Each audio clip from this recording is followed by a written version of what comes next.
The NFL Week 5 was a good week full of upsets and surprises. Let's dive in. Thursday Night Football, the Titans on a last-second field goal win 23-20 over the Arizona Cardinals. The Titans get their first win of the season and go to 1-4. Mariota only threw for 139 yards, but it was enough to get the job done. He was accurate on the night. Carson Palmer threw for 178 yards and 2 touchdowns. The defense in this game was very good, and you can tell by the score. Then we move into the Sunday games. The Rams winning 26-16. The Dolphins giving them a little bit of a challenge, but the Rams at home moving to 4-1. The Dolphins moving down to 1-4. Cutler only threw for 127 yards, the least since last year when Sean Hill threw for just 132 yards.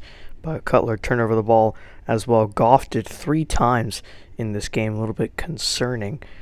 But the Browns losing again. They lost 38-14 to the Saints. The Saints moving to 4-1 after losing in London to the Falcons. The Browns go to 0-5, and Kaiser, not a lot of passing yards either, just 136 on the day, but no turnovers when it came to interceptions. He did have a fumble lost, though. Drew Brees had a good day. He didn't throw much in the second half, but he didn't need to because they were up 28-7.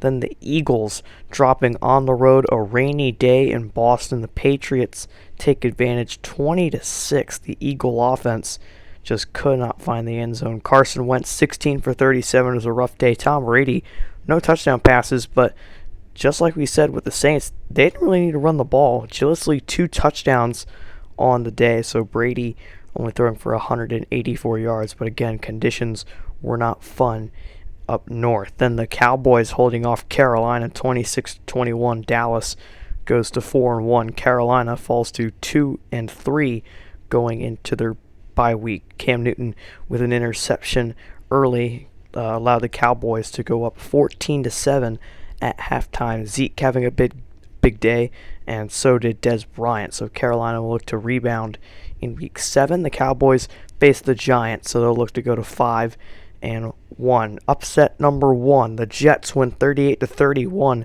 over the Texans. They were down 17-7 at one point, and then they rocketed back in the second half.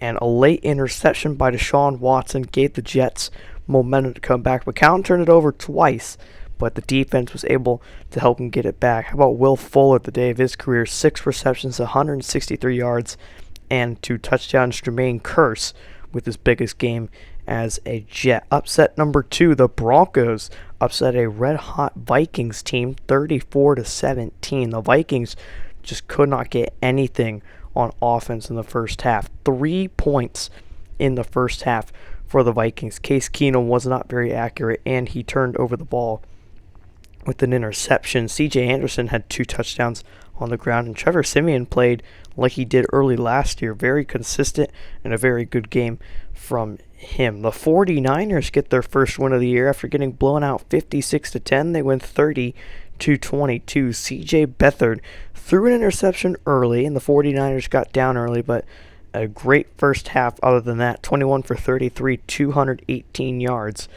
2 TDs and a pick. Mike Glennon was 50%. He turned over the ball with a pick, but he also had 2 touchdowns. Chicago and Cleveland, the only 0-5 teams in the league. The Redskins coming back late to beat the Giants 29-24. The Giants have dropped their last 3, and it doesn't get easier. They face off with the Cowboys next week. Both quarterbacks with picks. Kirk Cousins had a rushing touchdown. Big days for Odell Beckham Jr. and Terrell Pryor, both over 100 yards receiving, along with Kelly with 115 rushing yards.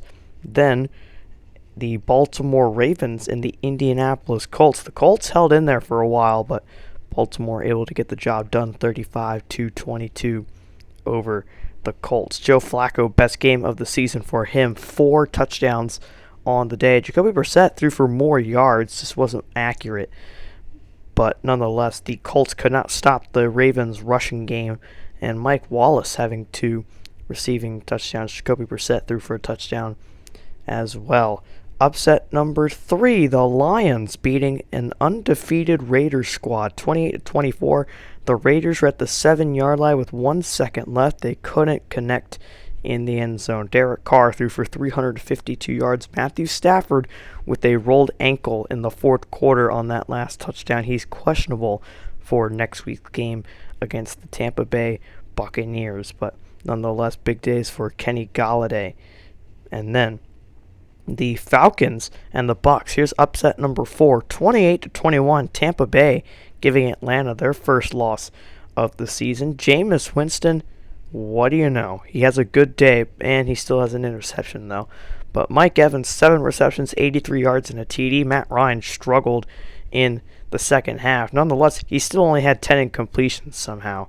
Just shows how Matt Ryan's one of the most accurate quarterbacks in the league. Then a rivalry on Sunday Night Football. Kansas City winning 24-14 over the Los Angeles Chargers. The Chiefs go to 4-1 and take control of the division. Alex Smith, 183 yards and a TD. Kareem Hunt, 136 rushing yards. This rookie, great addition by the Chiefs. Phillip Rivers and the Chargers have lost 3 straight, 2 interceptions and 2 touchdowns for Phillip Rivers. Then the final game, Monday night rivalry, the Steelers winning 30-17 over the Bengals. Big Ben having a good game. Second straight rivalry game for the Steelers. The Steelers, the only 5-0 team, not the only undefeated team, just 5-0. Andy Dalton didn't have the best of night. He didn't turn over the ball, though, so that's good against a tough Steeler defense. Antonio Brown, 114 receiving yards for the Steelers, does help over this weak Bengals secondary. 4 teams had a bye week this week. The Packers, the Seahawks, both 4-0. Jacksonville 1-3, and Buffalo 2-2. So those teams will look to grab some wins in Week 6. Here are the standings for the AFC. Pittsburgh 5-0, the only undefeated AFC team. New England, the Chiefs, and ironically the Texans at 2-3 are division leaders, with the Raiders and the Ravens rounding out the 6 in the AFC so far. Buffalo, Cincinnati, and the Chargers are all looking to peek in after week number 6. Then the NFC, Green Bay and Seattle, the 2 bye teams, they're 4-0. Atlanta and Dallas, the rest of the division leaders, at 4-1. Then the Rams and Saints are also 4-1.